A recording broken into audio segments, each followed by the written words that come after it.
Hello, I'm David Hunt, CEO and founder of the Hyperion Cleantech Group and your host for the Leading Cleantech podcast. It's great to have you back with us. I hope you enjoyed the summer vacation. Had a few weeks out ourselves, but back with a great new season. I'm not sure what season it is actually. We're about 4 years into the podcast, and it's great for those of you who've been with us for the start. But new season and a new guest face-to-face again in the studio. So welcome to Marc Mültin from Switch. Thanks for the invite, David. I appreciate it. Good to see you here. So there's lots to unpack, and my audience will know the first thing we like to delve into a little bit of your background. But first, before we do that, can you just give us a real snapshot of the problem or the solution that Switch provides into the marketplace? Well, if you want to condense it down to, let's say, one sentence, we're trying to heal the fragmentation that we currently see in the EV charging ecosystem. Right. It's just too many players around, from the EV to the charging station to the back office, MSPs, and so on. Creates a lot of friction and frustrating user experience. And what we're trying to achieve here is create a software solution that is a bit more vertically integrated. Yeah. With that, I mean software that's running on the charging station itself, kind of like a firmware. Think of it like an Android, but for the EV charging space, and also a back office system, a charging station management system, which we call it the Switch platform. Yeah. For all kinds of businesses, the CPOs, be it in the fleet sector, in the commercial charging sector, in the hotel, in the private environment. And this more vertically integrated approach based on latest communication standards that unlock the latest capabilities to provide a more user-elevated charging experience, but also more advanced diagnostics for the CPO to create higher uptime, reduce maintenance costs. So this is kind of where we are in this space with Switch. We'll dive a lot into that, but that seamlessness of the user experience, I think, is what's exactly one of the missing pieces, and it's getting better. But of course, there's still some room to go. So let's jump back a little bit then to your story, because it was interesting. You've come from a very technical environment, which has been useful, of course, in business. But you come from a technical environment, from obviously a PhD or becoming a doctor to now a CEO of a business. So what was the catalyst behind you moving from a very academic and technical environment, research environment, to founding a business? What I experienced after I finished my PhD, and I'm getting back to that in a little bit, part of my PhD was getting involved in the communication between EVs and charging stations based on this international standard that's called ISO 15118. And back in the day when I finished my PhD, I was all about, okay, I need to tell the world about the standard, how it works. 2014, way too early. But I joined a startup myself as employee number one, learned a lot about the e-mobility ecosystem. The business was called Charge Partner, based in Germany. And we were doing basically what we're doing at Switch to some degree, like solutions for charge point operators and MSPs. So I learned a lot about the business, the different roles and protocols. And unfortunately for them, that business didn't survive. It didn't survive the first wave of e-mobility. Yeah. But it was a great start for me to become self-employed as a kind of like consultant. Okay. So in 2016 is when I founded my brand, back then called B2G Clarity. And funnily enough, at Charge Partner, I was acquiring an R&D project funded by the German government. And then this business went bust, basically, right? But so I told these guys from the research project, listen, I would have done this project myself anyway, so why don't you just give the project to me? So all of a sudden, I had a nice research budget of 300,000 euros, which I could spend over the next 3 years. And it was like the easiest transition into being a solo entrepreneur myself. So that's when I started doing, aside from the research project itself, doing trainings for companies to upskill them on the capabilities of ISO 15118 specifically and the ins and outs, how it works, but also doing training and writing an ebook that became kind of like a standard literature called the ISO 15118 manual. And I did this from 2016, and I'm still doing the training. But in 2020, I realized this isn't moving the needle enough. Now I'm doing all these trainings since back then it was 5 years already. Yeah. But you hardly saw any cars or chargers on the market that bring this technology to life. Mm-hmm. So I thought, just educating is enough. I have to build a business, a software business, and build a team around me of talented engineers to help bring the software solutions to market that these companies need, and they obviously can't do it themselves for some reason. So the idea for Switch was born, was literally sitting in Bali because I was spending like the winter there as a self-employed person, Why spend the winter in Europe when you have it nicer in Bali? So I was sipping my coconut and I had this kind of epiphany, like, you have to step up your game. Education as a let's say a sole entrepreneur isn't enough. So yeah, that's how Switch. You made the leap. The idea was born. It's an interesting thought. There's a few things there. Again, one of which is, I should say, moving from a very technical to a commercial role, but also just that final leap. Because like many entrepreneurs, you could sit on the beach in Bali, you could be freelance, you could live a nice life and still make an impact. But you could still summer in Bali and not suffer the cold of Europe. But to still, firstly, say let's build. How much did you know of what was ahead of you at that time? Or had you researched other entrepreneurs, founders, podcasts that have given you some insight, or was it really a leap into the dark? I had some experiences from the startup I worked in, even though I was not one of the founding members, but had a really good grasp of what you need to look out for. For example, one of the mistakes that this business that I worked in did is they outsourced the core developers to somewhere in East Europe. Outsourcing per se is not bad, but your core software platform should not be outsourced to someone who is then releasing it, then being on vacation, and then you need to deliver to your customer, and then this is really not going to go down well. One of the pain points that I experienced back then, finding the right investors also is super important, that share your vision and your strategy. So those are kind of the, let's say, do's and don'ts that I realized during my time as an employee. And of course, you listen to podcasts such as, I love this, as I mentioned, How I Built This podcast, which is very inspiring to me. But let's face it, you can try to be as prepared as possible, but it's going to hit you right in the face when you start to build your own business. Yeah. That's the enjoyable part. I haven't done it, which is where the grey hair comes from. my third startup. So it's exactly that, right? You can prepare. Even if I think in some ways, if you prepare, it's less useful.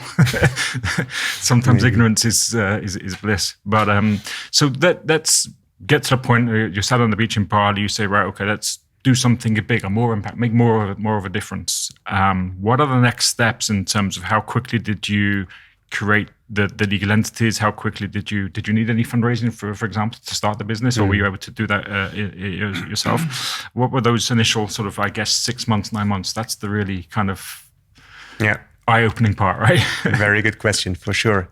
So I did have some money on my bank account. It wasn't too much, but I also had for quite some years Bitcoins.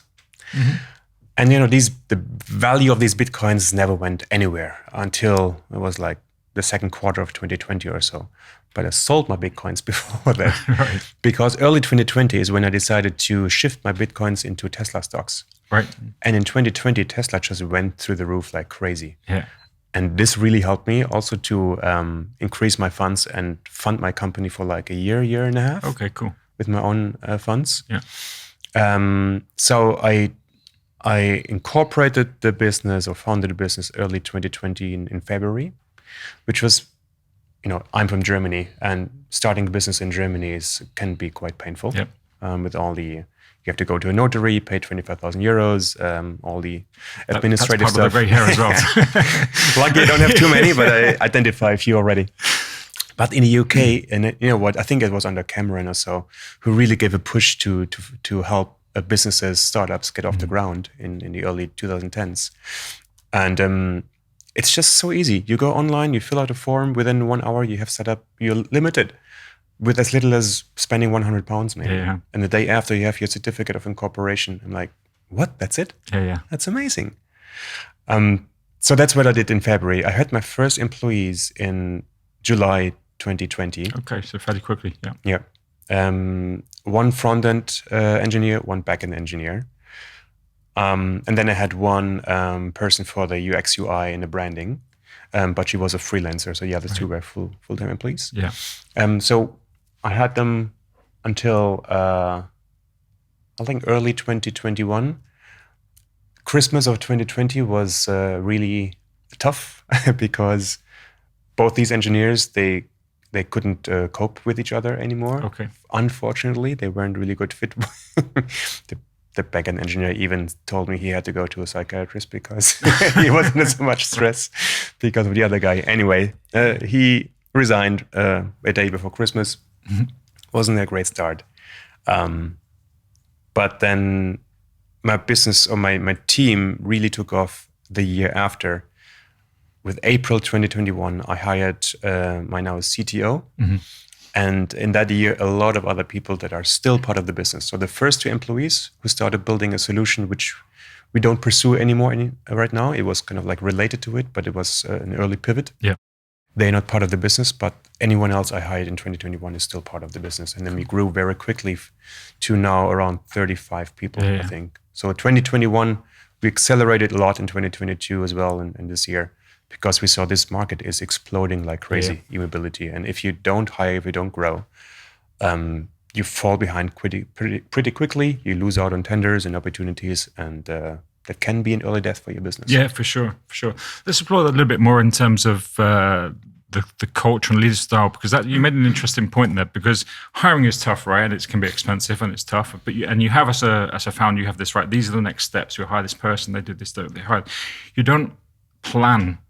Perhaps you should. You don't always plan for the fact that not everybody's going to make it, and that some people, for whatever reason, culturally, family circumstances, for any myriad of reasons, may not be there anymore. So that's always, I think, a little bit of a shock when you have this kind of linear thought process and then suddenly something happens beyond your control like that. But what I do like is that you said you've kept that core team. Yeah. So perhaps you can share a little bit of how you from obviously just yourself thought about, if you thought about what the culture should be in order to make sure that you retain the talents that you're bringing on board. Yeah. I mean, culture is the A and O for any business. What I'm trying to do at Switch is make sure that my team always feels that they are supported in the best possible way through me, that it's a cross-functional team that's very efficient, no silo thinking or working in silos, because that's when you can pick up speed in your delivery of your product. I always tell my people that they shall dare to challenge anything, challenge the idea of a status quo, challenge how they have been doing things, challenge me. There is, the way you establish a culture in a company is very much from the top down. You live it, and then your leadership team adopts a certain leadership style and then trickles down to your whole team. And for me, it's super important that people always feel that they can talk with me about anything they want to, be it about interpersonal issues, be it about their own personal issues, be it about the product strategy, whatever it is. And I have a strong opinion as well, and I know I can be stubborn from time to time, but I always listen. I'm a reasonable person. I always listen to reason and logic. So if they can convince me that another way is a better way than I thought, and they've changed my mind several times, then we go this way. And I want to make sure people always feel that they can be very open with their own ideas. And always, there's no egos in this company. That's super important as well. We're all in the same boat, try to achieve a better e-mobility experience for the EV drivers, a better managing experience for the charge point operators, and overall accelerating the transition to EVs as quickly as we can. But basically, what I'm trying to say is that the team needs to be cross-functional and no egos.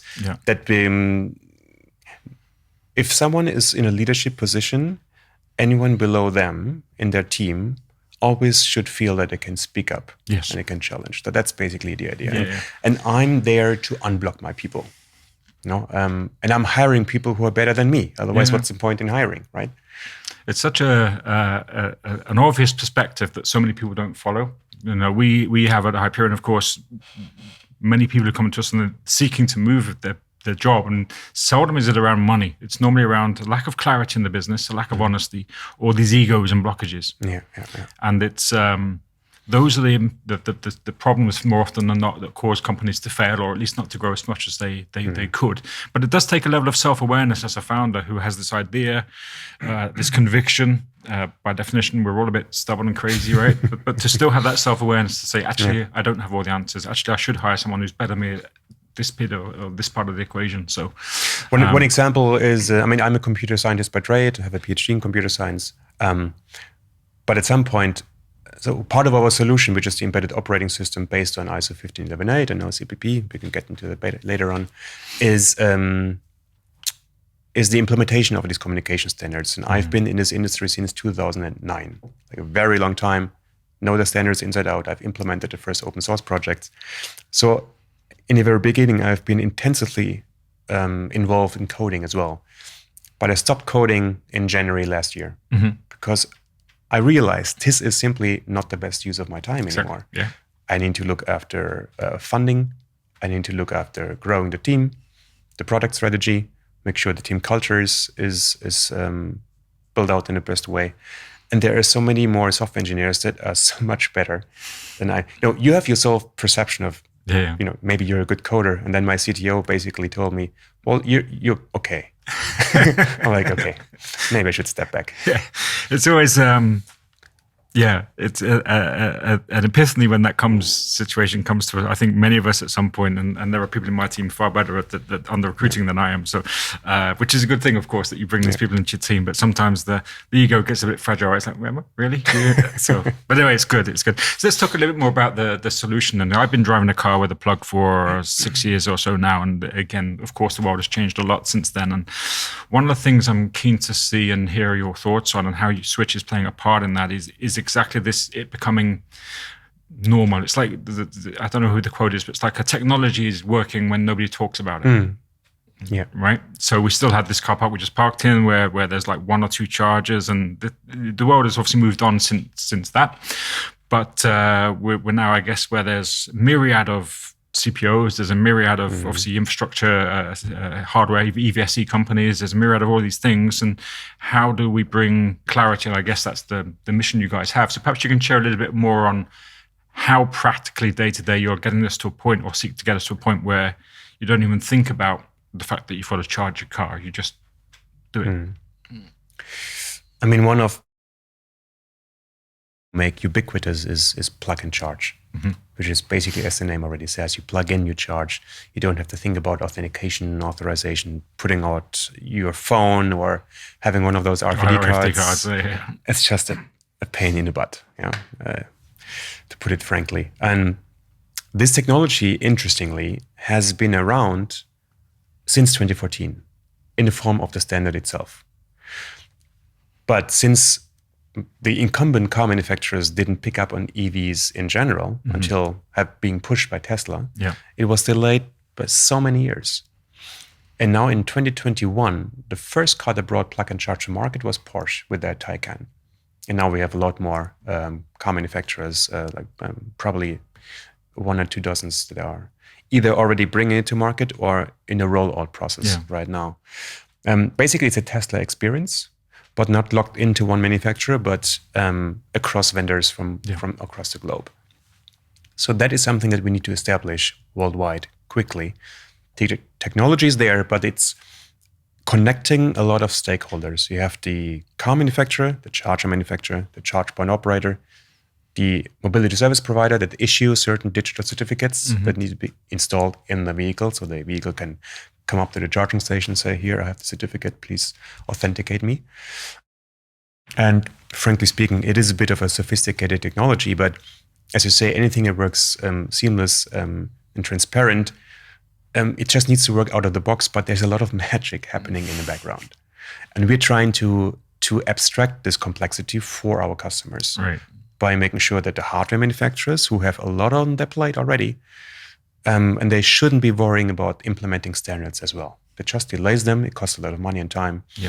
And we can bring this as a package with our operating system called Josev. The charge point operators don't have to worry about anything either, because we have the integration into the plug and charge ecosystem of Hubject, which is kind of like this ecosystem enabler. So that's what we're trying to achieve through a vertically integrated solution. Don't worry about it. We got you covered. Yeah. Just focus on your business and your value-added services that differentiate you from your competition. Yeah.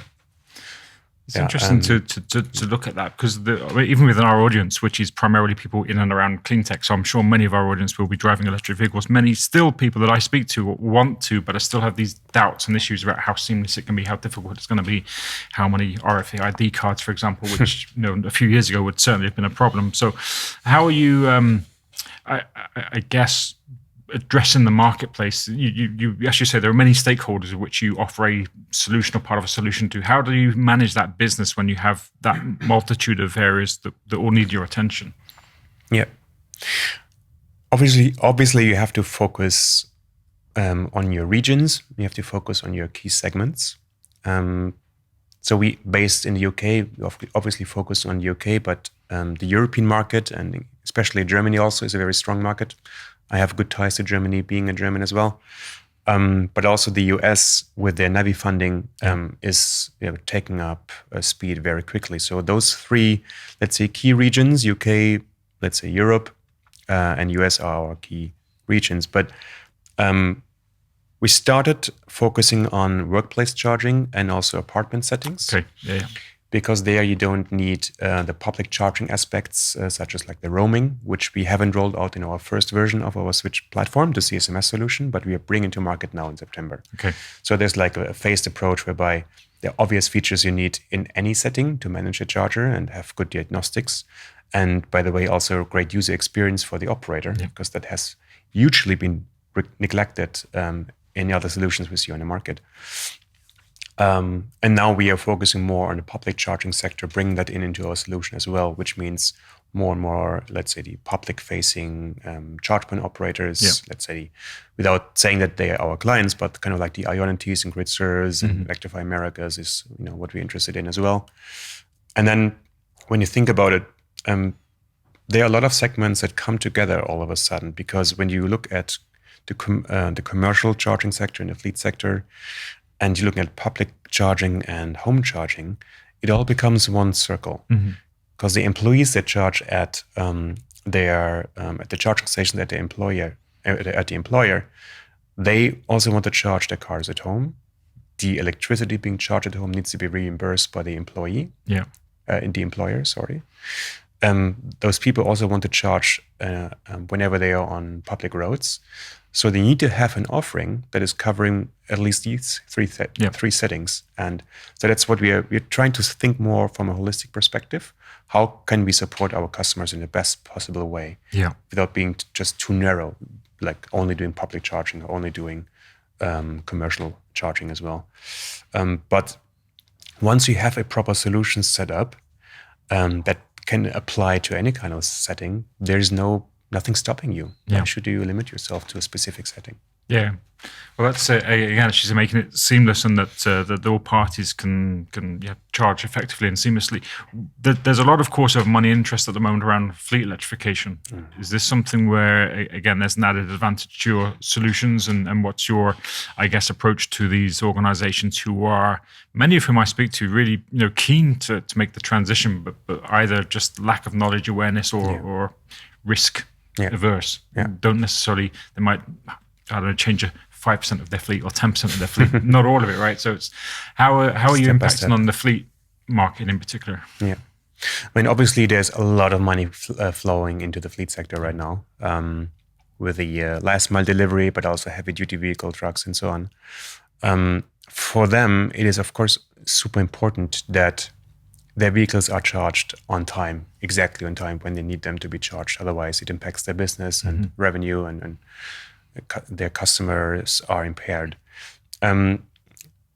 This means that we need to have way more analytical data or diagnostics about the charging process itself, about the charging station itself.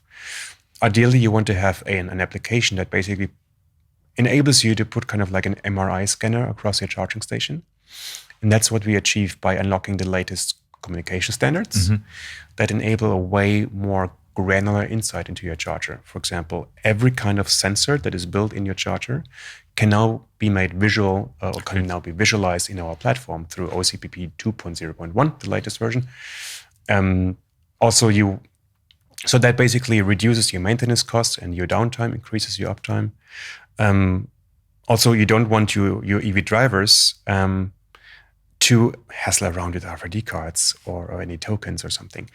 You want to plug and charge. Yeah. So you have two alternatives. Either you do auto charge, which is basically just whitelisting a MAC address of the vehicle, which can have, may be applicable in a fleet sector, not at all in a public sector, and I'm happy to explain why. But plug and charge is also a solution that perfectly fits into the fleet sector as well. Yeah. It's just very seamless.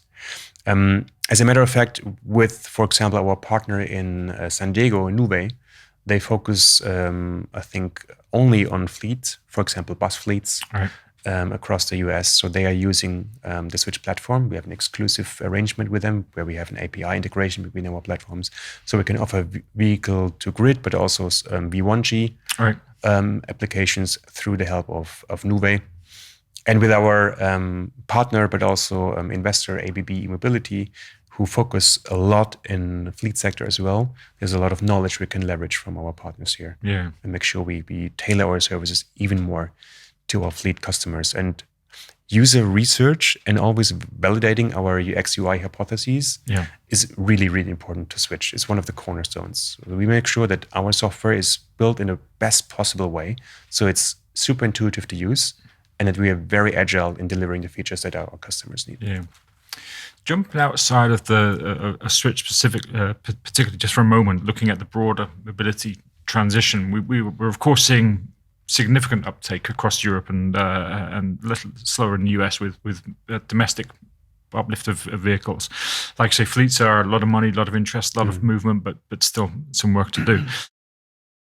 What are your thoughts on larger scale? Just think of your connection with ABB, you obviously do megawatt chargers. So with the sort of the large fleet, the HGV, the larger mobility players, are you seeing from the data that you're collecting and the capabilities that you see in the marketplace that really isn't an issue versus looking at hydrogen, which is always the other thing that's thrown for sort of long haul transportation? I guess basically saying, do you think the technology exists for us to be able to make that transition? Absolutely. I mean, hydrogen, there are several companies who always try to put hydrogen into the passenger cars or even last mile delivery. Yeah. Let's be frank, forget it. There's no point in it. It's heavily inefficient, and you read news all the time about businesses that, or public transport businesses that kind of like give away or return their hydrogen trucks or buses. There's been quite a lot recently. I was just thinking again that you kind of have the argument fairly easy for I guess small passenger transportation and domestic transportation, but when it comes to the large trucks, it's starting to see people like the Semi and some of the other manufacturers building these long, proper big trucks. That's still feasible, right? I would say maybe it depends on the size of the truck. Maybe for really, really heavy long haul trucks, maybe hydrogen may make sense. Not 100% sure. For ships, I would say, could also make sense. Certainly for aeroplanes. But passenger cars, last mile delivery, and some truck delivery as well, it has been proven that electric trucks are already feasible. It works perfectly. Volvo, MAN, Scania, you name it. And ABB is, of course, heavily involved in this megawatt charging space. As of now, we are integrating our embedded operating system, Josev, onto the megawatt chargers of ABB. Okay, cool. So towards the end of this year, there are going to be the first integration tests or charging tests with MAN and Scania based on the latest ISO 15118-20 standard, which is the one that is mandated for megawatt charging. And it also provides bi-directional energy transfer, which is also very important for fleets because you have these huge batteries and maybe they don't need to be always on the road. When they're back in a depot, they can provide certain energy back to the grid to monetize your expensive assets. Megawatt chargers are certainly not cheap. No, that's for sure. So looking again back to the business and your journey, Marc, so we've touched on a couple of things of building culture, which is incredibly important, but also looking at, I guess, some of the biggest challenges and rewards from a personal perspective over that period of time? What have been the hardest things that you've learned in that period of time, and which have been the most, I guess, joyous or most enjoyable? Sometimes they're the same thing, right? Say it's coins are the same, sides of the same coin, but yeah.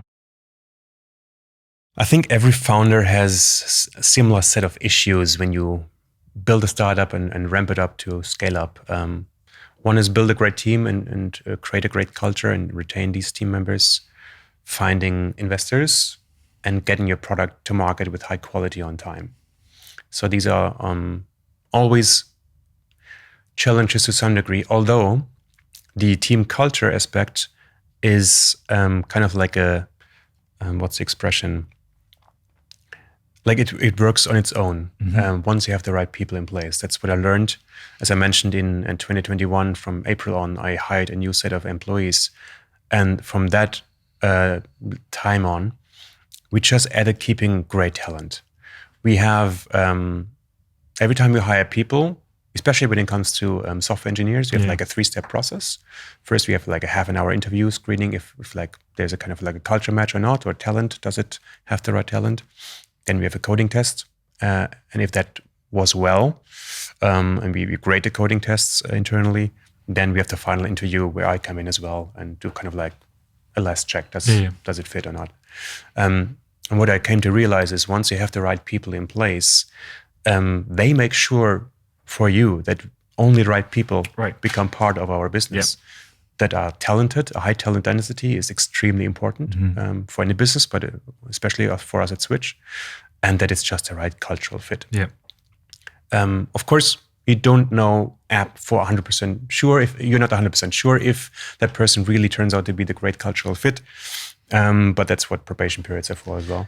I think it's interesting. Sorry to jump in, that kind of self-policing or exactly, your core staff effectively are the guardians of the culture. Exactly. Yeah.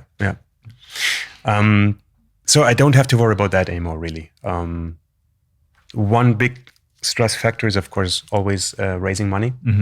So after I had my initial funding, or like I had my initial funds to get the company across a 1.5 years. We got our first seed investors, friends and family, which was great in Europe, in the US.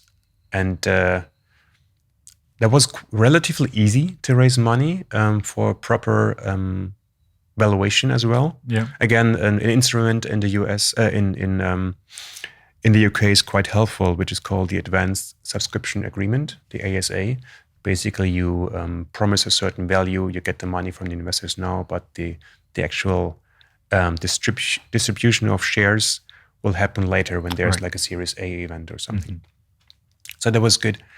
But the Series A investment last year, or seeking investors, that was tough.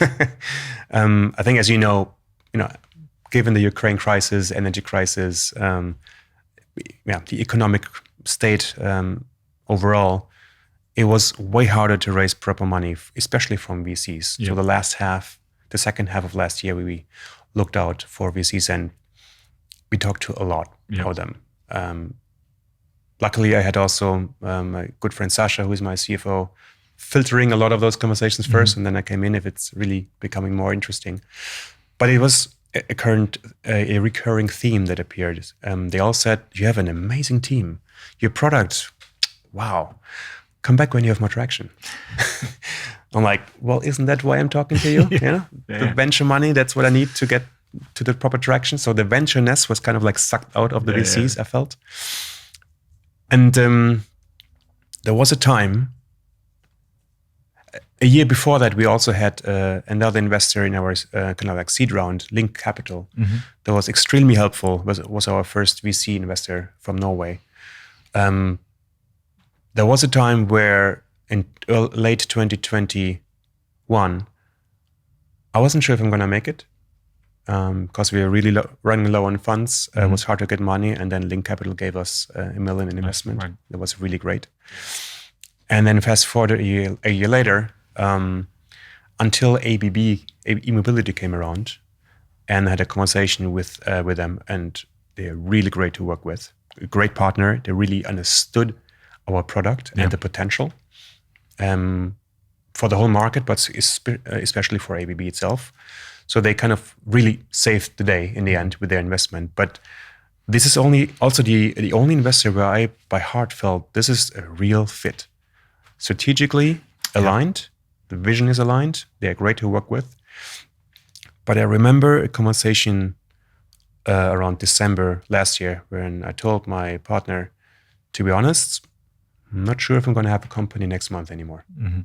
So I already had my two dark moments in the history of Switch. But that's how it goes. That's part of the startup game. We'll bring back to that. That's interesting, I think. And again, that's one of the things with fundraising. Again, I think everybody knows there's a challenge to fundraising. And obviously, as you say, the last 6-9 months have been slightly more challenging than the ones before. But also, we had on recently the podcast Yuri Levine, who's the founder of 2 Unicorns, right? So he knows a thing or two about fundraising. He called it the journey of 1,000 no's, right? Just to raise money. And people don't realize it's not like 10 no's; it's hundreds, right? Of no's before you get there. So that can be really that can be really tough. But also the other thing about when you do find the one, right? I guess it's like with your partner, your life partner. It's like when you find the one, you think it's such a relief. Yeah. And the thing that all these VCs didn't really fully get is that, I mean, we're a relatively small company compared to some other competitors out there in the field, but we're not focusing on a charging station management system only.